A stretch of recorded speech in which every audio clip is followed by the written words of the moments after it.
Primeiro eu queria dizer que é difícil, muito subjetivo, ler olhos. Eu não sou nem Pixinguinha e nem o Fagner para ler olhos de ninguém. Eu me baseio em fatos. Eu sou investigador da CPI da Petrobras. Então, nós estamos aqui atrás da verdade, tá?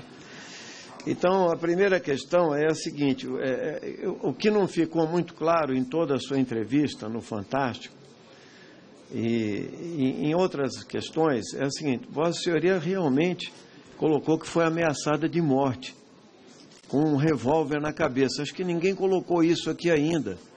Eu queria entender assim, onde foi, quem foi que fez isso, entende? Essa é a pergunta-chave. Porque essa é a questão principal. Se houve uma ameaça de morte, ela não pode passar em branco aqui. Entendeu? Eu queria saber onde foi e como foi. Entende? Se a senhora não sabia quem era, qual é a descrição dessa pessoa, né? Porque a ameaça telefônica realmente ela pode estar em qualquer... pode ser feito por qualquer cidadão aí, ou não cidadão, inclusive, que faz ameaça, né? Eu queria só colocar o seguinte, a segunda questão é que toda essa discussão, a Vossa Senhoria colocou com muita clareza que começou com a questão da comunicação, onde a Vossa Senhoria viu uma fraude real, concreta, que foi denunciada. E depois a questão da não assinatura dos contratos que deram, então, um salto aí nos preços da Reneste, né? Que eu já acho uma discussão mais complexa, porque tem gente que acha que passou de 4 bi para 18 ou 19 bi, porque houve só corrupção, então só aí tem 16 mil. Então toda a corrupção da Petrobras, até agora constatada pela PF, são 6 bilhões. Para a gente focar, né? Eu quero focar onde está realmente aí a corrupção, os preços, para a gente não fazer questões que não são pertinentes, entende? Então eu quero saber onde que está o salto, onde que está... E terceiro, eu tenho aqui a fala, uma pergunta que foi feita no Fantástico, que existe uma mensagem da senhora para o Paulo Roberto Costa, da qual a senhora faz um agradecimento pelo crescimento na sua carreira e menciona que estava vivendo situações de conflito, tá? Bem, eu queria depois que a senhora pudesse descrever a sua relação com o Paulo Roberto Costa, entende? E não só a vivência, mas pelo que eu vi da sua carreira, Vossa Senhoria exerceu cargos de confiança, certo? Não só cargos de carreira da Petrobras. Se eu estou enganado sobre isso, nos cargos que Vossa Senhoria exerceu também houve indicações. Quais cargos? Toda os cargos de gerentes executivos, etc., são cargos de carreira na Petrobras? São. Essa que a pessoa nunca foi indicada para um cargo? Não. Nunca foi. Tá? Isso é um esclarecimento que eu precisava ter. Exatamente. Mas eu tinha uma relação boa com o Paulo Roberto Costa. Me pareceu que, através, inclusive, dessa carta aqui, a senhora faz um agradecimento pelo crescimento na sua carreira. Podia depois esclarecer isso, sobre o Paulo Roberto Costa? Muito bem, né? Sobre a questão do senhor Maurício Luz, né, eu queria lhe fazer uma pergunta bem específica. Vossa Senhoria já esclareceu ao deputado Aloysio aí como conheceu essa pessoa e que os contratos teriam sido feitos antes e depois sido revogados, né? Essa pessoa faz o que exatamente, esse Maurício Luz, seu ex-esposo? Eu gostaria de saber, e segundo o seguinte, ele tem alguma relação com o senhor Jorge Luz? A senhora conhece o senhor Jorge Luz? Jorge Luz, que o jornal O Globo fez uma longa... Sim, conheço. É parente? Não. Não é parente? Não. Tá. Mas tem alguma relação com o senhor Maurício Luz? Não. Tá. A outra questão, presidente, é a seguinte. Também aqui na sua reportagem, Vossa Excelência disse que a senhora e a senhora Graça Forte eram próximas. Eram pessoas próximas. E depois de tudo que aconteceu, foi carta para lá, comunicação para cá, Eu queria uma resposta sim ou não da senhora, porque isso importa nos processos, para não ser tanta insinuação. A senhora vê alguma desonestidade na conduta da senhora Graça Foster? Não. Do senhor Sérgio Gabrielli? Tem que responder. Aqui é CPI. Eu sei. O senhor quer que eu responda todas? Ou Quero que responda. Já estou no meu tempo de resposta. Eu estou no meu tempo de pergunta, a senhora já pode responder. Sim ou não? Em relação ao senhor Sérgio Gabrielli, teve acho que um evento ou dois que realmente me chamaram a atenção.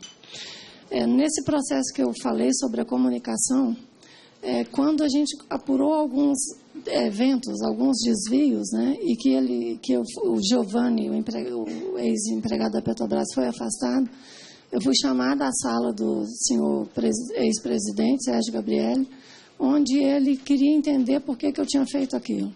Aquilo o que exatamente? Destituiu o Giovanni da função de gerente da área de comunicação. Aí eu expliquei para ele o porquê, e ele me perguntou, não tem um outro jeito? Eu falei, qual é o jeito? Se a quebra de confiança, se tem um desvio enorme, isso está provado, não tem como. Então, naquele momento, isso realmente soou estranho para mim. Mas isso não caracteriza desonestidade em linhas gerais. Pode ser uma consideração subjetiva, né? Tá.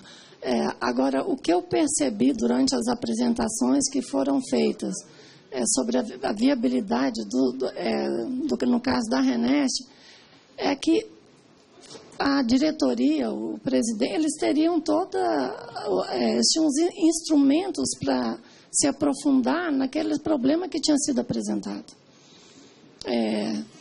Tinham ali a auditoria, tinha um corpo técnico, e nada disso foi feito. A ordem sempre era mandar prosseguir. Presidente, só que eu fiz as outras perguntas. Primeiro, antes de eu terminar, depois Vossa Senhoria responde o resto das perguntas anotadas. Vossa Senhoria é filiado a algum partido político? Vossa Senhoria, no tempo que permaneceu na Petrobras, em alguma função, conheceu algum político parlamentar que esteve na Petrobras com a senhora e que está na Lava Jato hoje? Não. Não conhece nenhum político? Não. Eu já devo ter encontrado algum no elevador. Mas a senhora não teve nenhum contato formal, institucional, com nenhum político, né? E eu queria perguntar o seguinte, aquela pergunta inicial, que eu acho a mais importante. Quem ameaçou a senhora, entende? Onde foi e como foi, por favor. Tá, então posso começar a responder as perguntas por elas. Eu moro no Flamengo e tinha ido visitar uma amiga no Catete. Isso era por volta de 9, 10 horas. E essas visitas eram frequentes. Por volta disso. E essas visitas eram frequentes, era uma amiga muito próxima a mim. E numa dessas visitas, quando eu saí,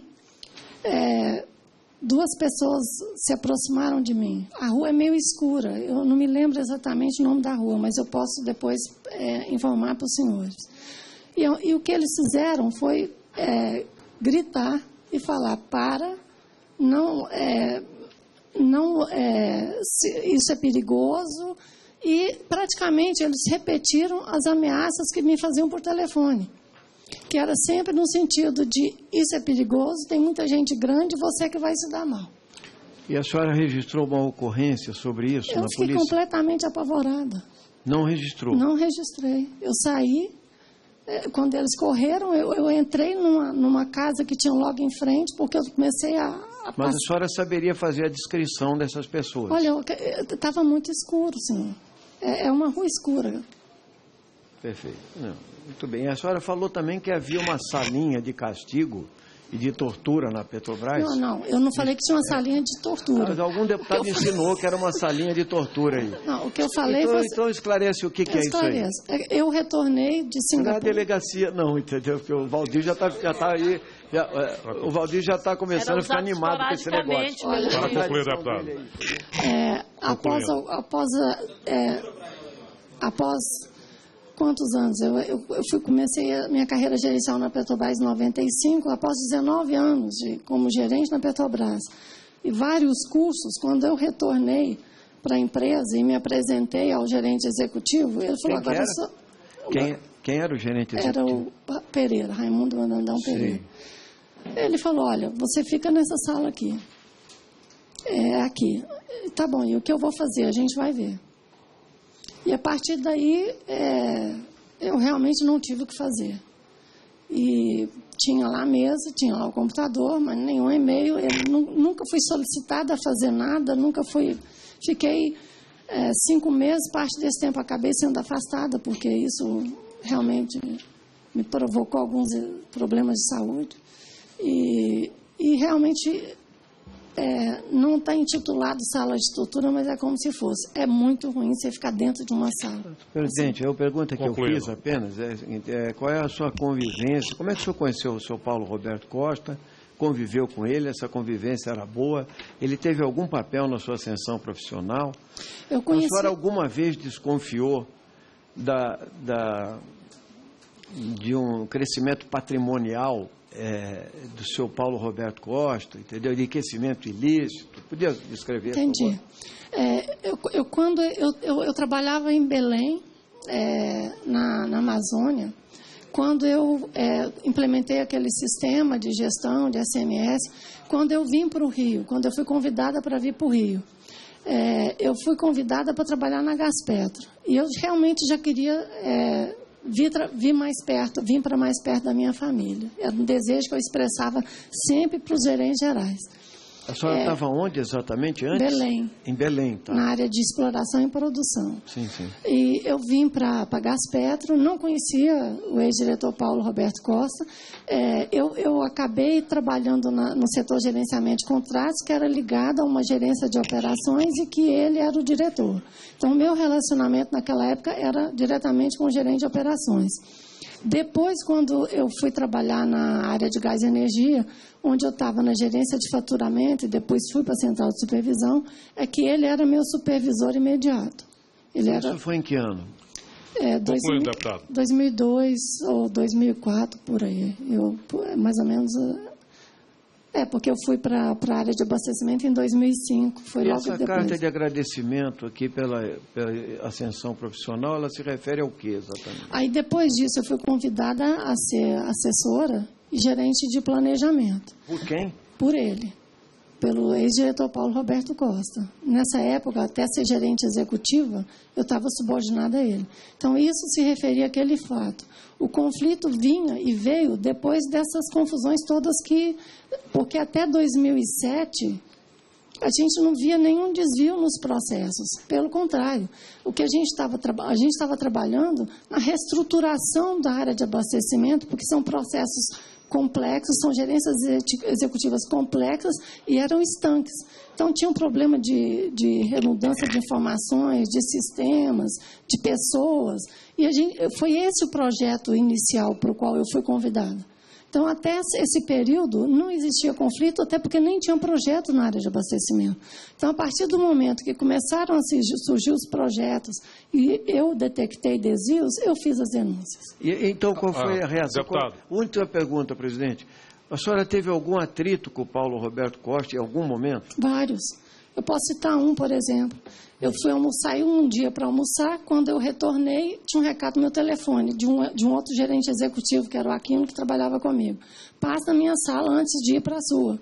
Quando eu cheguei lá, ele falou, olha, o diretor falou que você pediu para sair, reuniu todo o grupo de gerentes executivos e disse que você pediu para sair. Eu não tinha pedido para sair. Então, várias vezes ele quis me desacreditar diante da força de trabalho. Foram vários atritos que aconteceram.